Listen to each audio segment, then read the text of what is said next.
Sir నమస్కారం sir. నమస్తే. Sir ఇవాళ ఎంఎస్ నారాయణ గారి జయంతి సందర్భంగా మరి ఆయన సినీ ప్రస్థానం గురించి ఏం చెప్తారు సార్? అంటే ఎలా స్టార్ట్ అయింది, ఎలా ఇండస్ట్రీలోకి ఆయన అడుగు పెట్టారు, ఆయన మొత్తం జర్నీ గురించి మీ మాటల్లో. అంటే ఇది పశ్చిమ గోదావరి జిల్లా నిడమర్రు అనే గ్రామం. ఈయన అక్కడ రైతు కుటుంబంలో పుట్టాడు. ఫాదర్ రైతు. ఈయన కూడా ఆ రోజుల్లో రైతు పనులు చేసేవాడు, పొలం పనులు చేసేవాడు. పెద్దగా డబ్బులు ఉన్నటువంటి ఫ్యామిలీ కాదు, ఏదో బొటాబొటీగా జీవితం గడిచేది. పని చేయకపోతే అంటే హ్యాండ్ టు మౌత్ అంటారు ఇంగ్లీష్లో. పని చేస్తే తిండి, ఒకవేళ పని చేయకపోతే పస్తే. ఇటువంటి కండిషన్లో ఆయన జీవితం ప్రారంభమైంది. చదువు వద్దు, ఈ పనులు చేసుకుంటూ బతకటమే బెటరు అనే అభిప్రాయం వారి తండ్రి గారికి ఉండేది. వీళ్ళది పెద్ద సంతానమే, పిల్లలు పెద్ద సంతానం, పెద్ద కుటుంబం కావడంతో చదువు కష్టమయ్యి అతి కష్టం మీద 10th క్లాసు పాస్ అయ్యి ఆ తర్వాత భాషా ప్రవీణ్కి వెళ్ళిపోయాడు. అది 5 ఏళ్ల కోర్సు. ఈ 5 ఏళ్ల కోర్సు వాళ్ళ ఊరికి దగ్గరలో ఉన్నటువంటి ఒక ఇన్స్టిట్యూట్లో ప్రారంభించి చదువుకున్నాడు. చదువుకున్న తర్వాత భీమవరం కాలేజీ, భీమవరంలోనే ఒక స్కూల్లో జాయిన్ అయ్యాడు. ముందు జాయిన్ అయ్యి అక్కడ తెలుగు టీచర్గా ఉండేవాడు. భాషా ప్రవీణ్ అంటే తెలుగు టీచరే కదా, తెలుగు అధ్యాపకుడిగా ఉంటూ అక్కడే కాలేజీలో లెక్చరర్గా వెళ్ళాడు. ఈ ప్రాసెస్లో ఈయనలో నటన ఉంది చిన్నప్పటి నుంచి. వాళ్ళ ఊళ్ళో ఈ బాలనాగమ్మ ఇలాంటి నాటకాల్లో క్యారెక్టర్లు చేస్తూ ఉండేవాడు. ఒక టిపికల్ మాడ్యులేషను, ఒక టిపికల్ ఎక్స్ప్రెషన్స్ ఈయనకి రంగస్థలం మీద మంచి గుర్తింపు తెచ్చినాయి. అలాగే తను ఏ క్యారెక్టర్ చేస్తున్నాడో ఆ క్యారెక్టర్కి సంబంధించిన టెంపర్మెంటు, ఇతర వ్యవహారాలు ఆకళింపు చేసుకుని దానికి తగినటువంటి ఇంప్రవైజేషన్ కూడా ఆయన స్టేజ్ మీద చేసేవాడు. దీంతో రొటీన్గా క్యారెక్టర్లు చేసేటువంటి ఆర్టిస్టులకి భిన్నంగా ఎంఎస్ నారాయణ కనిపించేవాడు. కనిపించడంతో స్టేజ్ మీద ఆయనకు ఒక గుర్తింపు వచ్చింది. ఈ ప్రాసెస్లో ఎలాగూ నువ్వు ఇంప్రవైజేషన్లో ప్రతి క్యారెక్టర్ని నువ్వు నీ పద్ధతిలోకి అడాప్ట్ చేసుకుంటున్నావు కాబట్టి నువ్వే ఎందుకు ఒక రచన చేయకూడదు అన్న పద్ధతిలో ఆయన కాలేజీలో పనిచేస్తున్న రోజుల్లో ఒక అభిప్రాయం ఆయన మిత్రుల నుంచి వచ్చింది, ఆయన కూడా కలిగింది. అక్కడి నుంచి నాటకాలు రాసే ప్రయత్నం కూడా మొదలుపెట్టాడు. ఆయన నాటకాలు రాసి ఆడటం, అలాగే ప్రధానంగా ఇతర నాటకాల్లో నటించేవాడు. అధ్యాపక వృత్తిలోకి వెళ్ళిన తర్వాత, టీచింగ్ ప్రొఫెషన్లోకి వెళ్ళిన తర్వాత కొంచెం దాని మీద ఎక్కువ కేంద్రీకరణ ఉండేది. గోదావరి జిల్లాల్లో అందరికీ ఉండేటువంటి సహజమైనటువంటి అన్ని రకాల వ్యాపకాలు, అన్ని రకాల వ్యవహారాలు ఆయనకి ఉండేవి. అలా క్రియేటివ్గా జీవితాన్ని నడిపిస్తున్నటువంటి ఆయన ఒక ప్రేమ వివాహం చేసుకున్నాడు. ఆ సందర్భంలో అంటే కులాంతర వివాహం, ప్రేమ వివాహం చేసుకున్న తర్వాత కొంత ఆయన కొన్ని ఇబ్బందులు పడ్డాడు ఫ్యామిలీ వైపు నుంచి.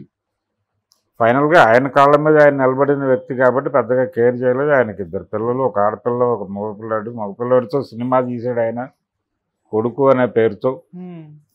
ఆ సినిమా సక్సెస్ కాలేదు. దానిలో అంటే అతను కూడా ఇప్పుడు వేరే ప్రొఫెషన్లో ఉన్నాడు, నటన పక్కన పెట్టేసి.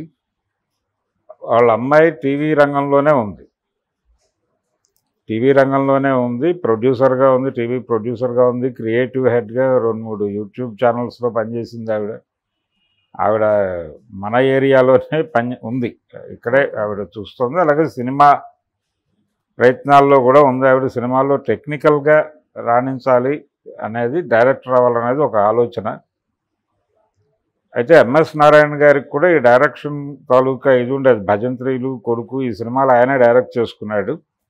అయితే ఆయన ఎర్లీ డేస్లో ఈ నాటకాలలో నటించటము, ఈ అధ్యాపక వృత్తిలో ఉన్నటువంటి సమయంలోనే ఆయనకి రవిరాజా పినిశెట్టితో ఒక అసోసియేషన్ వచ్చింది. ఆ అసోసియేషన్తో ఆయన సినిమాల్లో పెదరాయుడులో ఆయన చేసిన క్యారెక్టర్ రవిరాజా దగ్గర, ఆయన దగ్గర కొంతకాలం రైటర్గా కూడా ఉన్నాడు ఈయన. అంటే రవిరాజా ఏం చేసేవాడు అంటే ఒక స్క్రిప్ట్ అనుకున్న తర్వాత కొంతమందితో కొన్ని పాకెట్స్ ఇంప్రవైజ్ చేయించేవాడు. ఆ ఇంప్రవైజేషన్ టీంలో ఎంఎస్ నారాయణ ఉండేవాడు. అలా మొదలైంది ఆయన సినిమా ప్రయాణం. మొదలైన తర్వాత ఆయన పెదరాయుడు, రుక్మిణి సినిమాలో నాగబాబు పక్కన ఉండేటువంటి ఒక క్యారెక్టర్ చేశాడు ఈయన, రవిరాజా గారి రుక్మిణిలో. దానికి విపరీతంగా పేరు వచ్చింది. ఆ తర్వాత పెదరాయుడులో చాలా సెంటిమెంటల్గా యాక్ట్ చేస్తాడు ఆయన. మోహన్ బాబు దగ్గర ఉండేటువంటి ఒక కరణం లాంటి క్యారెక్టర్ అది. దాన్ని చాలా మానవీయంగా చేస్తాడు ఈయన. అలాగే ఒక టిపికల్ డైలాగ్ డెలివరీ ఉంటుంది ఆయనది. అంటే ఆయన సీరియస్ క్యారెక్టర్ చేసేటప్పుడు వేరే స్టైల్లో ఉంటాడు, ఆయన కామెడీ చేసేటప్పుడు టోటల్గా భిన్నంగా ఉంటాడు. దానికి ఈ భిన్నంగా ఉండటం అనేది ఆయన అంత వేరియేషన్ చూపించటం అంత ఈజీగా అయ్యేది కాదు. ఆయన ఒక నాని యాక్ట్ చేసినటువంటి పిల్ల జమీందారు సినిమాలో మాతృభాష గురించి ఒక అద్భుతమైన డైలాగ్ ఉంటుంది ఆయనకి. ఎంఎస్ నారాయణ కాబట్టి అంత డెప్త్ ఇచ్చి చెప్పగలిగాడు, ఎందుకంటే ఆయన తెలుగు ఉపాధ్యాయుడు కాబట్టి. తెలుగు భాష నేపథ్యంలో నడిచేటువంటి డైలాగ్.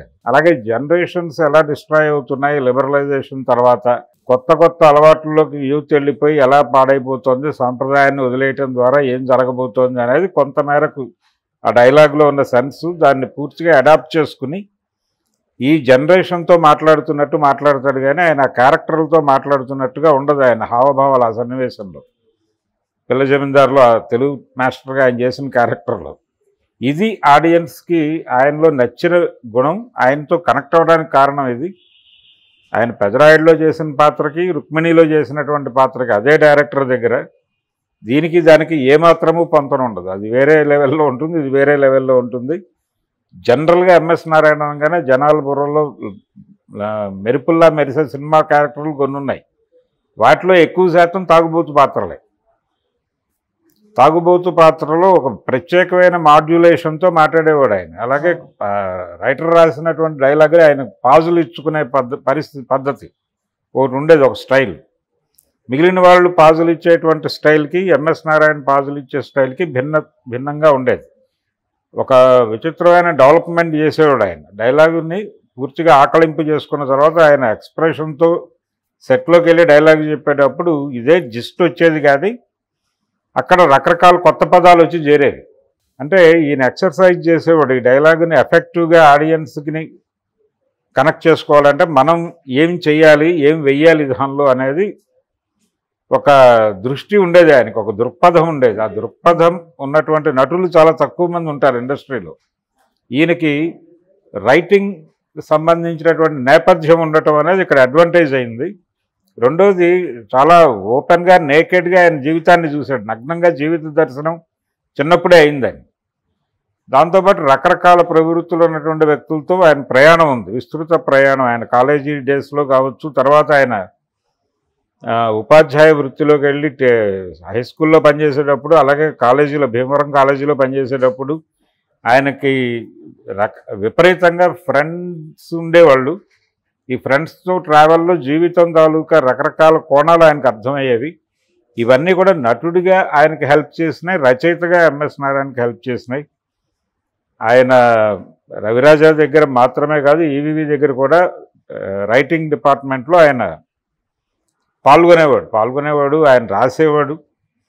చాలామందికి హలో బ్రదర్కి డైలాగులు ఎల్బి శ్రీరామ్ రాశాడనే విషయం తెలియదు. ఆ తర్వాత నటుడిగా ఆయన రిజిస్టర్ అయిపోయి రైటర్ అనే విషయం మర్చిపోయింది ప్రపంచం. అట్లా వీళ్ళందరూ నిజానికి ఆ టైంలో వచ్చిన ఆర్టిస్టులు. ఎంఎస్ నారాయణ, అతనికి రైటింగ్ నేపథ్యం ఉంది, ఉపాధ్యాయుడు, తెలుగు ఉపాధ్యాయుడు పర్టికులర్గా. అలాగే అవతల వైపు ఈయన ఎల్బి శ్రీరామ్ కూడా రంగస్థలం నుంచి వచ్చినటువంటి రైటర్ కమ్ ఆర్టిస్టే. ఆయనకి ఈయనకంటే బెటర్ రైటర్ క్వాలిటీ, అంటే అవకాశాలు దొరికినాయి. ఆయన రంగస్థలం మీద నాటకాల రచన చేసి ఆ పాత్రల్ని రంగస్థలం మీద చూసుకునేటువంటి ఒక అవకాశం దొరికింది ఆయనకి. అయితే ఎంఎస్ నారాయణ ఆ విషయంలో కొంచెం తక్కువ ఆయనతో పోలిస్తే. కానీ నటుడుగా ఈయన రేంజ్ వేరు, ఆయన రేంజ్ వేరు. ఒక తరహా క్యారెక్టర్లో ఆయన అద్భుతంగా పండించగలడు, ఇంకో తరహా పాత్రలో ఈయన అద్భుతంగా పోషించగలడు. ఆ టైంలో ఒక అద్భుతమైన కామెడీ బ్రిగేడ్ ఉండేది తెలుగు ఇండస్ట్రీలో. బ్రహ్మానందం గారు యాక్టివ్గానే ఉన్నాడు, ఎంఎస్ నారాయణ ఉండేవాడు, ఎల్బి శ్రీరామ్ ఉండేవాడు, సుధాకర్ ఉండేవాడు, సునీల్ ఉండేవాడు, అలీ ఉండేవాడు.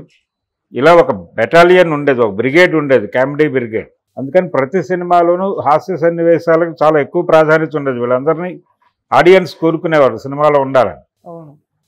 దాంతో వీళ్ళకి ఏదో క్యారెక్టర్లో ఫిట్ చేసేవాళ్ళు. వాటిలో అద్భుతంగా వీళ్ళ మూలంగా పెద్ద హిట్లు అయ్యి స్టార్ హీరోలకు పేర్లు తెచ్చిన సినిమాలు ఉన్నాయి. నిజానికి మహేష్ బాబుకి పేరు తెచ్చిన సినిమా దూకుడు అనుకుంటే, అంటే ఆయన కొంచెం క్రైసిస్లో ఉండగా హిట్ ఇచ్చిన సినిమా అది.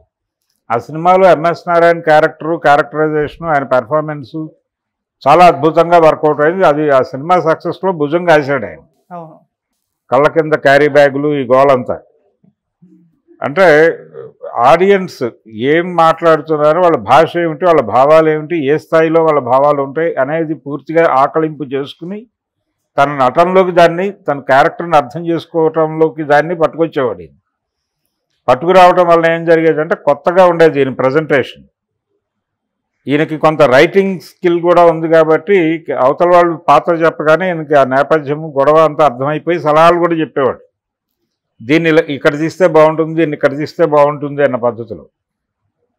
ఇలా స్క్రిప్ట్ దశ దగ్గర నుంచి డైరెక్షన్ డిపార్ట్మెంట్కి ఒక వెన్నుదన్నుగా ఉండేటువంటి నటుడు ఆయన. అటువంటి అంటే ఆయనకి ఎప్పుడు బ్రేక్ రాలే. ఆయన డైరెక్టర్గా సక్సెస్ కాలేదు కానీ రైటర్గా అద్భుతమైన విజయం సాధించాడు. అలాగే నటుడిగా, రచయితగా కంటే కూడా, డైరెక్టర్గా కంటే కూడా నటుడిగా, ఒక పెర్ఫార్మర్గా ఎంఎస్ నారాయణకి దక్కిన గౌరవం అసాధారణమైనటువంటి గౌరవం దక్కించుకోగలిగాడు ఆయన. ఇంకొకటికి సాధ్యం కాదు, అనితర సాధ్యమైనటువంటి స్థాయికి వెళ్ళాడు ఆయన. రీప్లేస్మెంట్ లేని నటులు కొంతమంది ఉంటారు, ఎంఎస్ నారాయణ లాంటి వాడు. ఎందుకు రీప్లేస్ ఉండదు అంటే, ఇప్పుడు వస్తున్నటువంటి వాళ్ళు నిజంగా ఆ లెవెల్లో క్యారెక్టర్ని అడాప్ట్ చేసుకుని తనదైన పద్ధతిలో డైలాగులు కూడా తనే అనుకుని చెప్పేసేటువంటి వాళ్ళు తక్కువ మంది ఉంటారు. ఉండరు అని నేను అంటలేదు కానీ ఆ టైంలో ఎక్కువ మంది ఉండేవాళ్ళు. రేలంగి గారికి అది ఉండేది, బ్రహ్మానందానికి అది ఉండేది, ఎల్బి శ్రీరామ్కి కొంత ఉండేది, ఈయనకి కొంత ఉండేది. ఈ మోటివేషను, ఈ కల్చర్ ఉండటం అనేది ఎంఎస్ నారాయణని ప్రత్యేకంగా నిలబెట్టింది మన ముందు. ఆయన చనిపోవడానికి ముందు కూడా భీమవరం వెళ్ళాడు. సంక్రాంతి సందర్భంగా భీమవరం వెళ్ళి అక్కడ కోళ్ల పందాలు, ఈ వ్యవహారాలు అన్నింటిలో పాల్గొన్నాడు. కొంచెం డ్రింక్ తీసుకుంటాడు ఆయన, కొంచెం హెవీగానే తీసుకున్నాడు. కొంచెం హెల్త్ డిస్టర్బ్ అయ్యే లెవెల్కి వెళ్ళింది అది. డిస్టర్బ్ అయ్యి ఎప్పుడైతే హాస్పిటల్కి వెళ్ళాల్సి వచ్చిందో అప్పుడు పిల్లలు బాధ్యత తీసుకున్నారు. ఆ టైంలో ఆయన ముందుకు ఒక ప్రతిపాదన, అంటే మనకేం కాదులే అనే కాన్ఫిడెన్స్తో ఉండేవాడు ఆయన. అయిపోయింది, బయటకు వచ్చేసాడు అనుకున్న టైంలో మళ్ళీ తిరగబెట్టింది, లోపలికి వెళ్ళాడు, ఇక బయటకు రాలా. అది ఆయన ఫంక్షనింగ్, అంటే బాడీలో చాలా ఆర్గాన్స్ దెబ్బతిన్నాయి. ఆయన వ్యసనాలే కారణం అంటారు కానీ వ్యసనాలు ఇవన్నీ కాదు. ఆయన జీవితాన్ని సీరియస్గా తీసుకోలేదేమో అనిపిస్తుంది. అంటే ఏం జరుగుతుందిలే అనే ఒక భరోసాతో వెళ్ళిపోతూ ఉండేవాడు ఆయన. ఆ భరోసానే ఆయనకి నష్టం కలిగించి ఉండొచ్చు, ఆయన తీసుకెళ్ళిపోయి ఉండొచ్చు. ప్రాపర్ కేర్ తీసుకుంటే ఎంఎస్ నారాయణ పెద్ద ఏజ్ ఏం కదా, అది 60స్కి 70స్కి మధ్యలో ఉన్నటువంటి వ్యక్తి. ఆయన 65 ఆ ప్రాంతాల్లో ఎప్పుడో చనిపోయాడు, 63, 67 మధ్య చనిపోయాడు. కానీ ఆయన మరణం వలన ఆ కుటుంబం నష్టపోయింది, సినిమా పరిశ్రమ కూడా నష్టపోయింది. ఆ తరహా పాత్రలు చేసి నిజానికి ఆ జనరేషన్లో నేను ఇందాక చెప్పినట్టు కామెడీ బ్రిగేడ్ అంతా కూడా విచ్ఛిన్నం అయిపోయింది. విచ్ఛిన్నం అయిపోయి అవకాశాలు లేక గందరగోళ పడిపోతున్నటువంటి పరిస్థితుల్లో మిగిలిన వాళ్ళు ఉన్నారు ఇప్పుడు. అయితే ఎంఎస్ నారాయణ టైంకి ఇంకా టీవీ తాకిడి ఉంది కానీ ఇతర ట్రాకులు, ఇతర దాడులు లేవు, ఓటీటీ దాడులు, ఈ గొడవ లేదు. అందుకని ఎంఎస్ నారాయణ కొంచెం ఇబ్బంది పెట్టిన, ఆయన డ్రింక్ చేస్తున్నా కానీ ఆయన్ని సెట్లోకి అనుమతించేవాళ్ళు, ఏదో క్యారెక్టర్ చేయించుకునేవాళ్ళు. ఒక రకంగా ఫార్ములా ఆర్టిస్ట్గా మారాడు ఆయన. వాళ్ళ అబ్బాయి వాళ్ళ అమ్మాయి చెప్పినట్టు ఒక రకమైన ఫార్ములా మా ఫాదర్లో కనిపిస్తుంది అనేవాళ్ళు వాళ్ళు. అతను కూడా డైరెక్ట్ చేయాలి అనేటువంటి తపన ఉన్నటువంటి కుర్రాడే. ఏది ఏమైనప్పటికీ ఆయన చేతులారా చేసుకున్నాడు అనే అభిప్రాయంలో కొంతవరకు వాస్తవం ఉండొచ్చు, కానీ ఎవరూ వాంటెడ్గా అలా అనుకోరు. కానీ ఆయన విషయంలో అలా జరిగింది. ఆయన అద్భుతమైనటువంటి ఒక దాన్ని ఏమిటంటారంటే ఒక ప్రొనౌన్సియేషన్ ఉంది ఆయన దగ్గర. ఒక టిపికల్ లాంగ్వేజ్ను వాడతాడు ఆయన. 3-4 జిల్లాలకి కనెక్ట్ అయ్యే పద్ధతిలో మాట్లాడేవాడు. ఇది ఆయనకి అడ్వాంటేజ్ అయింది, ఈ టాలెంట్. అలాగే ఫోన్లో కూడా ఎవరి లాంగ్వేజ్లో వాళ్ళతో మాట్లాడటం, ఇది నటన, ఒక రకమైనటువంటి నటన నిరంతరం ఉండేది ఆయనలో. ఈ నిరంతర నటనని ఆయన సినిమాల్లో కొంత షేర్ చేశాడు అంతవరకే. ఇంకా చాలా ఉంది ఆయన దగ్గర. ఆయన ఆకస్మికంగా మరణించడంతో అదంతా ఇండస్ట్రీ నష్టపోయింది. ఆయన ఇంకొక 7-8 అద్భుతమైన సినిమాలు రాయటానికి అనుకున్నటువంటి దశలో జరిగింది అది. ఆయన భీమవరం వెళ్ళాడు, కోళ్ల పందాలు వ్యవహారం తాగేసి వచ్చాడు. అది ఎక్కడో వికటించింది. ఆ వికటించినటువంటి ఇది హాస్పిటలైజ్ అయ్యాడు. హాస్పిటల్లో ఆయన కన్ను మూశారు. తెలుగు సినిమా పరిశ్రమలో ఎంఎస్ నారాయణది ఒక స్పెషల్ పేజీ. ఆయన గుర్తు రాగానే ఫస్ట్ స్ట్రైక్ అయ్యే క్యారెక్టర్లు తాగుబోతు పాత్రలు, సీరియస్ క్యారెక్టర్లు జోలికి వస్తే పెదరాయుడు క్యారెక్టర్. రెండు పద్ధతుల్లో వేరియేషన్స్ ఉన్న క్యారెక్టర్స్ చాలా అద్భుతంగా పెర్ఫామ్ చేసేవాడు. తన జీవితం ద్వారా అంటే పొలిటికల్గా తను ఒక రకమైనటువంటి బ్రాండ్ వేసేస్తాడు. ఆ బ్రాండ్కు దూరంగా ఉండాలనే ఉద్దేశంతో చాలా విషయాలు మాట్లాడేవాడు కాదు ఆయన. ఇండస్ట్రీకి సంబంధించి ఆయన పడ్డటువంటి స్ట్రగుల్స్ ఇవన్నీ చాలా కష్టపడి కుటుంబం ప్రాపర్ సపోర్ట్ ఇవ్వలేనటువంటి కండిషన్లో ఇంట్లోంచి బయటకు వచ్చి మెడ్రాస్ చేరినటువంటి ఒక కుర్రాడు జీవితం అది ఎంఎస్ నారాయణ అంటే. ఏదేమైనా ఎంఎస్ నారాయణ లేని లోటు పూడ్చే లోటు కాదు, అది ఇప్పటికీ ఇండస్ట్రీ అనుభవిస్తోంది. అందుకని తెలుగు సినిమా పరిశ్రమకు సంబంధించినంత వరకు ఎంఎస్ నారాయణ ప్రత్యేకమైనటువంటి నటుడు, వ్యక్తి కూడా.